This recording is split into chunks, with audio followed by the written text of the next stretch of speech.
غلطی کرے کوئی اور جھیلے کوئی، جو کوئی بھی نہ کرے آج کل کے کچھ سائنسدان وہی کر رہے ہیں۔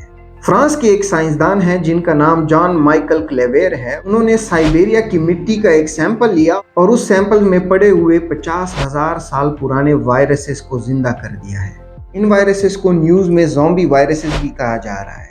ان کی ٹیم نے وائرسز کے سیمپل لیے اور پھر امیباز کے کلچر میں یہ وائرسز انٹروڈیوس کرائے، جس کی وجہ سے وہ وائرسز جو کہ 50,000 سال سے مردہ پڑے تھے وہ دوبارہ سے زندہ ہو گئے۔ اور یہ نہیں کہ ان میں صرف ایک قسم کا وائرس تھا، اس میں وائرسز کی بہت ساری اقسام تھیں، جن میں پینڈورا وائرس، میگا وائرس اور پیک مین وائرس کے نام شامل ہیں۔ صرف یہ نہیں، کلیویر نے خود کہا ہے کہ یہ وائرس انفیکشس ہیں اور یہ بیماری بھی پھیلا سکتے ہیں۔ میں یہ سوچ رہا تھا کہ ریسرچ کرنے کے لیے تو اور بھی بہت کچھ ہے جس میں ریسرچ کیا جائے اور انسانیت کو فائدہ دیا جائے۔ وائرسز کو کیوں زندہ کر رہے ہو بھائی؟ کورونا یاد نہیں آپ کو؟ پہلے سے اس دنیا میں وائرسز کوئی کم ہے جو آپ نئے وائرسز جو مردہ ہیں ان کو زندہ کر رہے ہو؟ خیر، یہ میری ذاتی رائے ہے، آپ لوگوں کا اس کے بارے میں کیا کہنا ہے؟ اسی طرح کی مزید معلوماتی ویڈیوز کے لیے فالو اینڈ سبسکرائب۔